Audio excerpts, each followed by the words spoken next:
저에게 허락하신 하나님의 말씀은 누가복음 1장 57절로 66절 말씀입니다.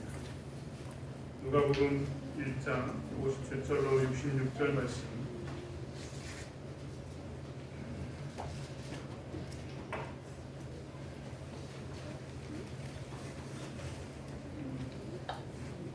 누가복음 1장 57절로 66절 말씀을 살렸습니다.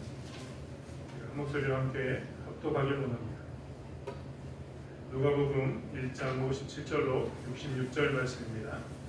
엘리사벳이 태산할 기한이 차서 아들을 낳으니 이웃과 친족이 주께서 그를 크게 긍휼히 여기심을 듣고 함께 즐거워하더라.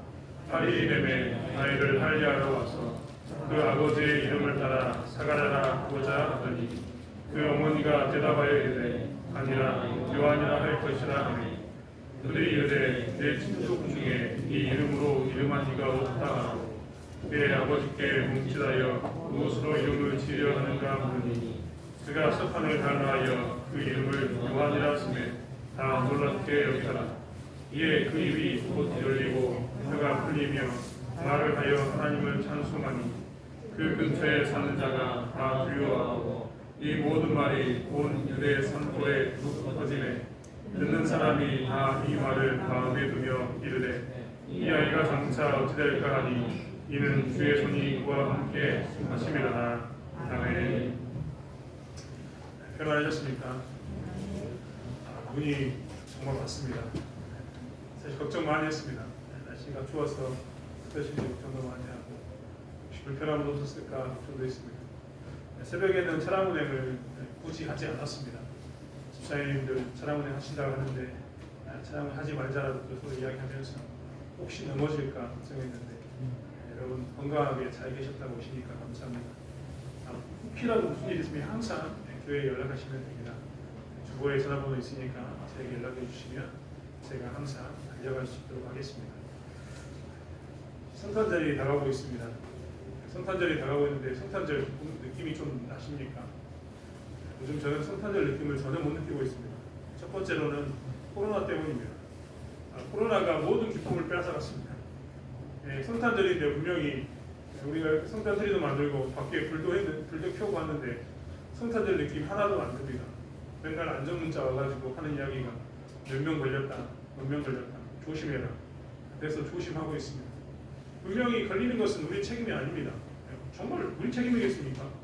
옆에 사람과 마주쳐가지고 생기는 문제인데 그러는데 그럼에도 불구하고 조심할 수밖에 없는 것은 나 때문에 혹시 또 누군가 피해를 입을까봐 조심할 수밖에 없습니다. 그렇기 때문에 정말 조심하란 말, 그 안전 문자를 받을 때마다 정말 조심해야겠다, 위험하다라고 이야기합니다. 영광에 누가 내려온다고 해도 오지 말라고 이야기합니다. 지금 내려오면 자살행위입니다. 영광이 굉장히 위험합니다라고 말씀드렸고 누가 공주로 올라오라고 해도 가급적이면 가지 않았습니다. 장례가 있어서 올라가는 것 외에는 특별히 올라가지 않았습니다. 이 위험하기 때문입니다. 반면에 이것 때문에 성탄절이 전혀 느껴지지 않는 것과 함께 또 하나 성탄절이 느껴지지 않는 것은 뉴스에서 연일 나오는 것은 성탄에 대해서 이야기가 나오지 않습니다. 대통령 뽑는 것에 관한 이야기가 뉴스를 도배하고 있습니다. 대통령 후보 중에 누가 이런 말을 했다더라, 누가 저런 말을 했다더라 라는 말이 난리도 아닙니다. 하루 종일 뉴스를 틀어봐도 성탄절에 관한 이야기는 정말 나오지 않습니다. 오직 대통령 후보가 어떻다라는 이야기만 나옵니다. 지금 시국이 그런 것 같습니다. 대통령 후보에 관한 이야기가 계속 나옴으로 해서 아무튼 성탄절에 관한 이야기는 전혀 들을 수가 없습니다. 사실 12월 달이면 우리는 성탄에 대한 기쁨으로 예수님이 우리에게 오신 것에 대한 이야기를 나눠야 되는데 이 지도자를 뽑는 것 때문에 온통 거기에만 관심이 있습니다. 지도자를 뽑는 게 왜 중요할까요? 왜 신문은 뉴스는 트는 데마다 온통 이 지도자에 관한 이야기만 할까요? 우리는 지도자가 얼마나 중요한지 뼈저리게 느낀 시대에 살았습니다. 80년대, 70년대, 80년대를 보내면서 대통령이 누군가에 따라서 어떤 정책이 펼쳐지는 것을 봤습니다. 김영삼 대통령께서, 전 대통령께서 민주화를 위해서 많은 수고를 하셨는데 그분의 시기 때 IMF가 터져가지고 우리가 얼마나 곤란했습니까? IMF가 터지고 난 후에 우리가 딱 들은 생각은 무엇이었냐면 민주화를 위한 정치를 잘하는 대통령도 필요하지만 경제를 향한 대통령도 필요하다고 생각하면서 그때부터는 대통령을 뽑을 때 정치뿐만 아니라 경제를 잘하는 대통령도 뽑았습니다. 지금은 더 넓게 우리가 생각을 합니다. 이번 대통령도 누가 될지는 모르겠습니다만 투표하실 때 그냥 장난 삼아서 네가 되라 하고 주는 사람은 없을 겁니다. 분명히 심각하게 생각해서 누가 대통령이 되면 우리나라가 좀 좋아질까? 이야기했던 것처럼 코로나의 문제에 대해서 잘 해결할 수 있을까?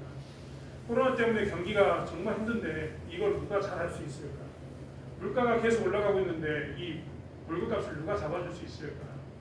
노인들의 문제가 심각해지고 있는데 이 문제는 누가 잡을 수 있을까? 수많은 것을 평가해서 누구라느냐 지도자를 뽑게 될 겁니다.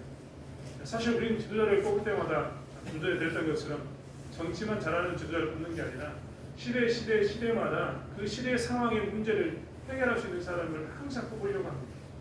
좀 더 쉽게 이야기하면 우리의 삶의 문제 가운데서 꽉 막혔던 것들. 예를 들면 이전에는 먹고 사는 문제가 힘들었으니까 우리가 대통령에 대해서 바라는 것은 먹고 사는 문제를 해결해주는 사람이 필요로 했습니다. 당연한 거죠. 그런 것처럼 이 시대도 사실은 무엇을 하느냐. 이 시대의 소명에 맞게 우리에게 매여 있는 것, 우리의 삶을 꽉 붙잡고 있어서 그것 때문에 답답해 죽겠다고.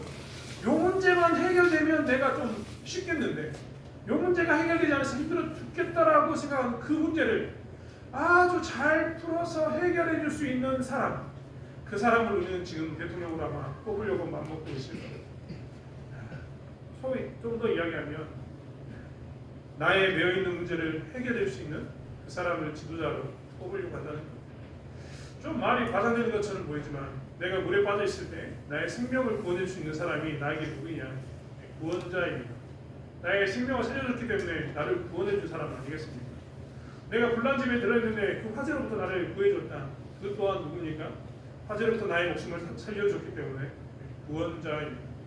제가 중고등부와 청년부를 굉장히 오래 했는데 예전에 있는 교회에서 유초등부를 모아서 즉 초등학교를 모아서 수련회를 한번 따라간 적이 있습니다. 그런데 수련회를 따라갔는데 그때 그 아이들이 계곡에서 헤엄을 치고 놀고 있었는데 갑자기 한 아이가 물에 빠져가지고 죽을 뻔하는 경우가 있었습니다.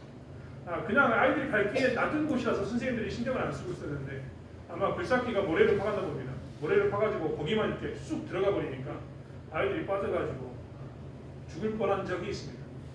정말 저 수영도 잘 못하는데 보지도 않고 뛰어들어서 그 아이 밀어내고 그리고 나왔습니다. 그 아이는 지금 나이가 30살이 됐는데 지금도 제게 연락이 옵니다. 목사님 그때 그랬던 거 지금도 기억하고 있다라고 연락을 합니다. 물에 빠져 죽을 뻔했던 자기를 살려준 것에 대해서 지금도 이야기하면서 살고 있습니다.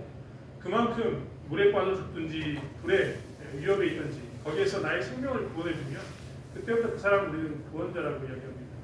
대통령을 뽑으면서도 우리가 이렇게 심각하게 생각하는 이유는 이 문제로부터 나로 하여금 매여있는 이 문제로 나에게 꽉 나의 발을 붙잡고 있어서 나를 힘들게 하는 이 문제, 매여있는 이 문제를 해결해 줄 수 있는 사람을 우리는 뽑으려고 노력합니다.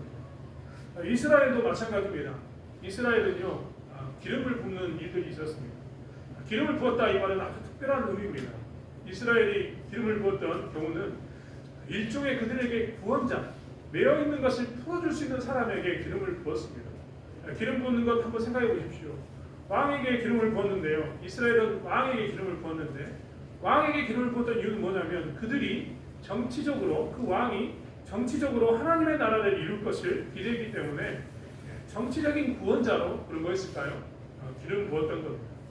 제사장에게도 기름을 부었습니다. 왜 제사장에게 기름을 부었을까요? 그들이 영적으로 하나님에 대해서 살릴 것에 대한 기대 때문에 갈급한 그들에게 하나님과의 중보자 역할을 잘 감당해서 자기들을 하나님과의 관계성 속에서 살릴 것을 기대하면서 살렸습니다.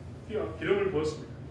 선지자에게도 기름을 부었는데 그것은 말씀이 없는 그 시대에 말씀을 전해줌으로 해서 정말 마치 물이 없는 것처럼 갈급한 그들의 심령 가운데 말씀을 공급해 주므로 말씀의 능력이 그리고 시대를 이겨낼 수 있는 말씀의 그 능력을 경험하기 위해서 즉 말씀을 통한 구원을 위해서 선지자에게도 기름을 부었던 겁니다. 이렇게 기름을 부어서 그들은 뭐였냐? 구원자를 세웠습니다. 물론 우리 예수님께서는 구원자로 이 땅에 오셨지만 우리 예수님의 구원도 그러한 이 구원에 관한 부분이기 때문에 기름을 부어서 그를 세웠다라고 볼 수 있습니다. 아무튼 우리는 이렇게 구원자의 모습을 보게 되는데 구원자는 좀 전에 얘기했던 대통령도 어떻게 보면 구원자인데 그것은 매여 있는 문제에 대한 구원자입니다. 하지만 성경에서 말하는 구원자는 아까 이야기했던 것처럼 기름 부은 자는 특별한 의미를 갖습니다. 이야기했던 것처럼 매여 있는 것을 푸는 것의 의미로 구원자의 의미를 갖습니다. 하지만 그것에만 국한되는 게 아니라 성경에서의 구원자의 의미는 또 하나의 의미가 있습니다. 우리는 대부분 다 성경에서도 구원자라고 이야기하면 나를 구속하신 예수님을 생각하면 나를 죄에서 구원하신 것, 내가 원래 죄의 삭스는 사망이기 때문에 내가 죄를 지었기 때문에 나는 죽어야 되는데 그 죽음으로부터 나를 구원하는 것, 즉 나의 인생을 꽉 붙잡고 있는 죄의 문제를 해결해주는 그분으로 예수를 받아들입니다. 우리의 구원자로 받아들인다는 겁니다. 하지만 그것 외에 또 하나의 의미가 있는데 그것은 무엇이냐면 구원자라는 의미 안에는 무엇이 들어있냐면 하나님의 백성다운 모습으로 회복시키는 것이 무엇이냐? 구원자의 모습이다라고 이야기합니다. 사실 그래서 구원의 의미는 두 가지 의미를 가지고 있습니다. 나에게 매여있는 문제를 해결하는 그것이 구원이고 또 하나는 나를 하나님의 백성답게 만드는 것이 무엇이냐면 구원입니다. 오늘날은 많이 안타깝게도 어떤 부분에 많이 치중해 있느냐, 하나님이 나에게 죄를, 예수님이 이 땅에 오셔서 나의 죄의 문제를 해결해 주는 것만이 구원인 것으로 착각합니다. 하지만 그것은 완전한 구원은 아니고 내가 하나님의 백성답게 살게 되었을 때 그때 그것이 온전한 구원입니다. 그래서 진짜 구원받은 사람은요, 내가 죄사함 받은 것에 대해서 감사할 뿐만 아니라 나의 삶을 어떻게 하고자 합니까? 하나님의 백성답게 살고자 하는 그 열망이 생깁니다. 왜냐하면 진짜 구원을 받았습니다. 사실 이것을 위해서 하나님께서는 항상 우리에게 구원자를 보내주십니다. 우리에게 있어서 최종적인 구원자는 예수 그리스도이심이 분명합니다. 아멘입니까? 네, 우리의 구원자는 오직 예수 그리스도밖에 없습니다. 아멘입니까? 네. 우리에겐 영원한 유일한 구원자가 계시는데 예수 그리스도밖에 없습니다. 우리의 죄 문제를 그리고 우리의 하나님 백성답게 살게 하는 문제를 해결하는 그분밖에 없다는 겁니다. 그런데 오늘 우리는 그 전에 한 사람이 말씀을 보게 됩니다. 그는 누구이냐? 세례 요한입니다. 세례 요한은 오늘 구원에 관한 이야기 중에 무엇에 관한 것을 선포했는가? 왜 하나님은 세례 요한을 먼저 보내서 준비하게 하셨는가? 우리는 그것을 살펴보고 있습니다. 세례 요한의 탄생에 대해서 우리는 그 전 시간에 주일날 우리는 말씀을 보았습니다. 오늘 57절부터의 말씀은 이제 엘리사벳이 회사나 기한이 차서 아들을 낳았다라고 표현하고 있습니다. 우리가 봤던 누가복음 1장의 말씀에 특별히 14절의 말씀에 보면 이런 말이 있었습니다. 너도 기뻐하고 즐거워할 것이요 많은 사람도 그의 태어남을 기뻐하리니 라고 이야기하면서 엘리사벳에 예언했던 장면이 나오는데 오늘 58절의 말씀은 이웃과 친족이 주께서 그를 크게 긍휼히 여기심을 듣고 함께 즐거워하였다라고 이야기하면서 하나님이 예언하셨던 그 말씀을 이루십니다. 즉 이웃과 친족들이 와서 기뻐해 주었다는 겁니다. 그리고 8일이 되니까 할례를 하러 왔습니다. 이스라엘 사람들은 8일이 되면 남자아이가 8일이 되면 할례를 합니다. 8일이 되면 할례를 하는 의미가 있습니다. 우리는 여러 번 이것도 이야기 같은데 우리는 숫자에 대해서 생각을 하고 사는데요. 이스라엘 사람들도 숫자에 대한 생각을 하고 삽니다. 우리가 숫자 4를 싫어하는 이유는 이게 죽을 사자와 똑같은 말이다 라는 말 때문에 4를 싫어합니다. 핸드폰 번호에 4444 한 사람은 못 쓸 거예요. 우리나라 사람들이 기피하는 번호 중에 하나가 이 4로만 이루어지는 번호인데 아무튼 그런 것 때문에 그러는데 이스라엘 백성들도 숫자 8에 대한 의미가 있습니다. 그 의미는 무엇이냐면 이제 이 아이가 새로남을 경험하게 됩니다. 사람으로 태어났으나 새로남을 경험하게 되기 때문에 숫자 8을 의미해서 무엇을 하느냐? 이 새로남을 축복합니다. 그리고 그날 할례를 합니다.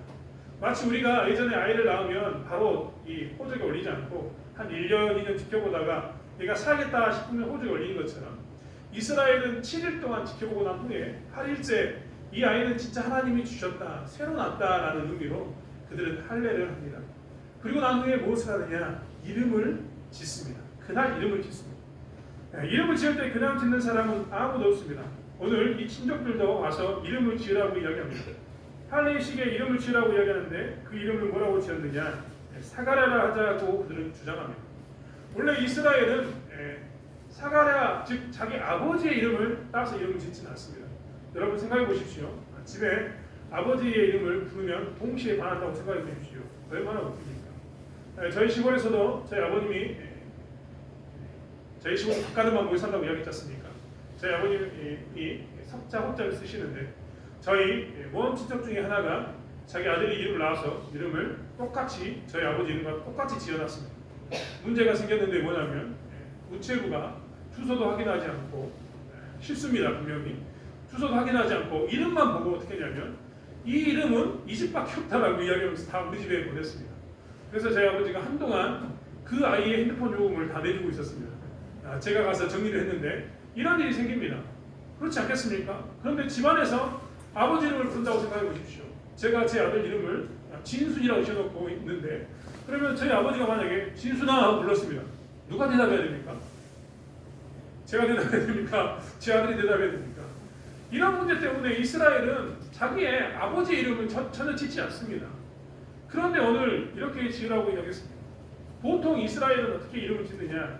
자기 할아버지나 그 위에 할아버지 중에 유명한 사람이 있으면 그 사람의 이름을 지어다가 이름을 짓습니다. 보통 이게 이스라엘 백성들의 이름 짓는 방법인데 오늘 이 사람들은 뭐라고 얘기하냐면 아버지 이름에 따라서 사가랴라 이름을 짓자라고 이야기합니다. 왜 사가랴라고 이름을 짓자라고 이야기하냐면 이 사가랴라는 이름, 아버지 이름을 따야 자기 아버지의 지금 저주, 소위 말하는 지금 사가랴가 성전에서 나온 이후에 말을 못하지 않습니까? 말만 못하는 게 아닙니다. 못 듣습니다. 못 듣고 말을 못하는 사람 가운데 놓여있는데 이 당시의 사람들은, 유대 사람들은 이 저주를 풀려면 자식이 아버지 이름을 가지고 있으면 풀린다라고 생각했던 겁니다. 그래서 굳이 할아버지의 이름, 그 위에 있는 존경할 만한 사람 이름을 따는 게 아니라 누구를 따냐면 사가랴의 이름을 따자고 이야기합니다. 그런데 이때 엘리사벳이 이야기하기를 아니 그럴 수 없다. 우리는 하나님께서 주신 대로 요한이라 이름 짓겠다라고 이야기합니다. 그래서 사람들이 의아해합니다. 내 친족 중에는 이 이름으로 이름한 이가 없다. 즉, 이 요한이라는 이름은 이 위 조상들 가운데 요한이라는 이름은 없을 뿐만 아니라 요한이라는 이름은 유명한 사람이 없다라고 단정지었던 겁니다. 하지만 그녀가 그것을 주장하자 결국 무엇을 하느냐? 그 친척들은 아버지 사가랴에게 묻습니다. 이름을 뭘로 할까라고 묻습니다. 이렇게 말로 묻는 게 아니라 성경은 뭐라고 말하냐면 아버지께 몸짓하여 무엇으로 이름을 지으려 하는가 물어봤습니다. 즉 듣지 못하는 그에게 몸짓으로 이야기했다는 겁니다. 전혀 듣지 못하고 말하지 못했던 사가랴는 그가 이름을 서판에 적었는데 뭐라고 적었느냐? 요한이라고 지었습니다. 사람들이 깜짝 놀랐겠죠.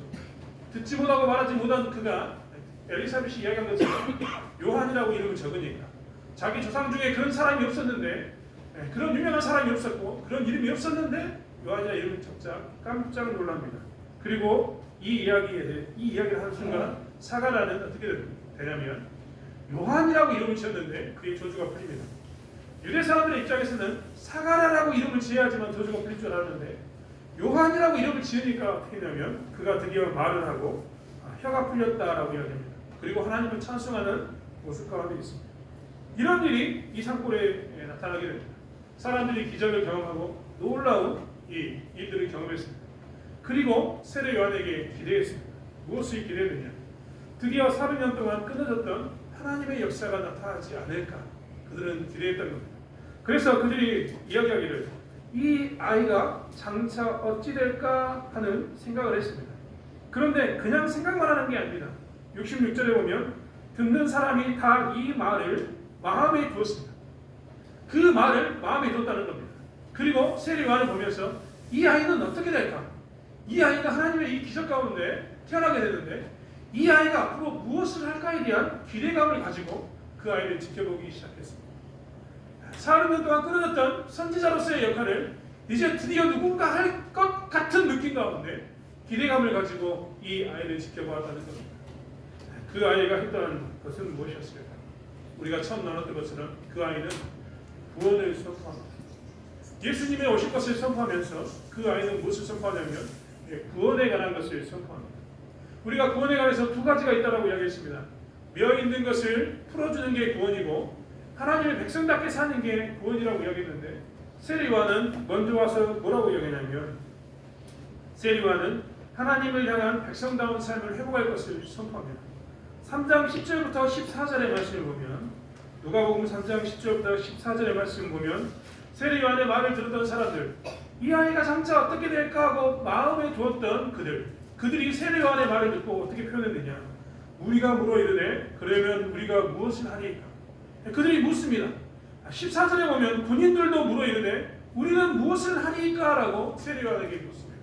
즉 세례 요한이 그 아이가 장차 자라서 하나님의 말씀을 전할 때, 구원을 선포할 때 그들은 어떻게 하냐면 우리가 이제 무엇을 하리까 라고 세례 요한의 말에 응답하게 됩니다. 그리고 세례 요한은 그것에 대해서 뭐라고 선포하냐면 하나님의 백성답게 살아라. 그리고 예수 그리스도, 매어있는 그 죄를 해결할 수 있는 구원자 예수 그리스도를 기대하라라고 선포합니다. 이 세례 요한의 역할이 여기 있었다는 겁니다.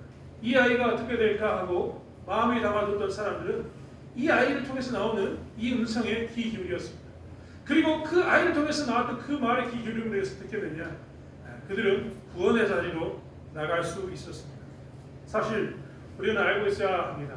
무엇을 알고 있어야 되냐면 사람은 사람마다 시대적 소명 가운데 놓여 있다는 겁니다. 세례 요한의 시대적 소명은 무엇이었느냐?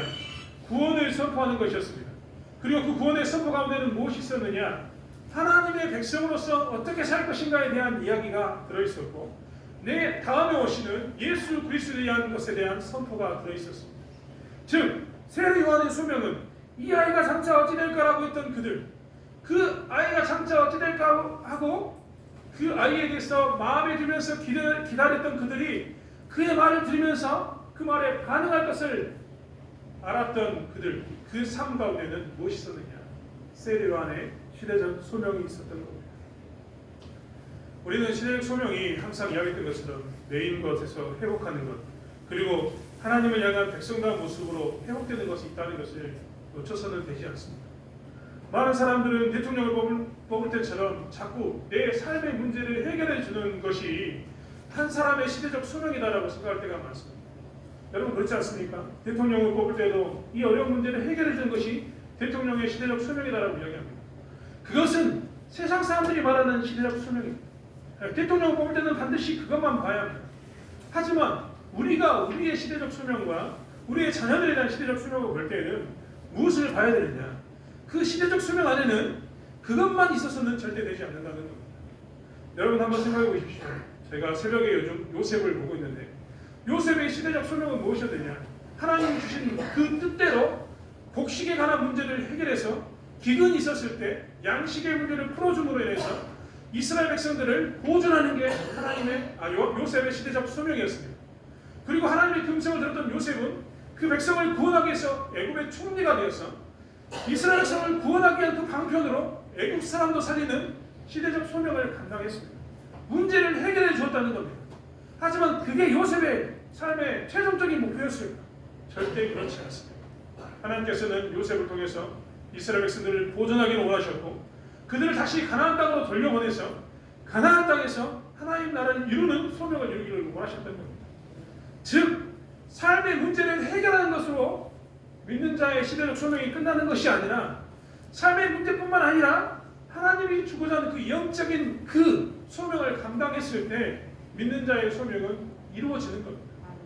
그렇기 때문에 우리는 사실 이 땅에서 어떤 삶을 살아야 되냐면 세례 요한이 그의 시대적 소명을 감당하면서 이 아이가 장차 어찌 될까라는 그 마음에 뒀던 자들에게 시대적 소명을 선포하면서 구원을 선포하고 하나님 백성답게 살 것을 선포하고 메시아를 선포하며 살았던 것처럼 사실 우리들도 어떻게 살아야 되느냐? 이 땅에서 구원을 선포하고 하나님의 백성답게 사는 법을 선포해야 합니다. 여러분 다시 한번 돌아가 보시겠습니까? 누가복음 3장 10절에 그러면 우리가 무엇을 하리까라고 했던 그 말에 대해서 세례 요한이 뭐라고 선포했냐면 11절은 이렇게 선포했습니다. 옷 2벌 있는 자는 옷 없는 자에게 나눠줄 것이요 먹을 것이 있는 자도 그렇게 할 것이라. 세리들도 세리를 받고자 하여 와서 이르되 선생이여 우리는 무엇을 하리까 하는 것에 대해서 이르되 부가 된 것 외에는 거두지 말라라고 이야기합니다. 군인들이 와서 우리는 무엇을 하리까 하는 그 말에 대해서 사람들에게 강탈하지 말고 거짓으로 고발하지 말고 받은 금류를 독한 줄로 알아라고 이야기하면서 무엇을 이야기하느냐? 너희들의 삶 가운데서 하나님의 백성답게 살 것을 선포합니다. 사실 그렇기 때문에 우리도 이 시대의 시대적 소명을 감당하기 위해서 우리는 무엇을 이야기하느냐?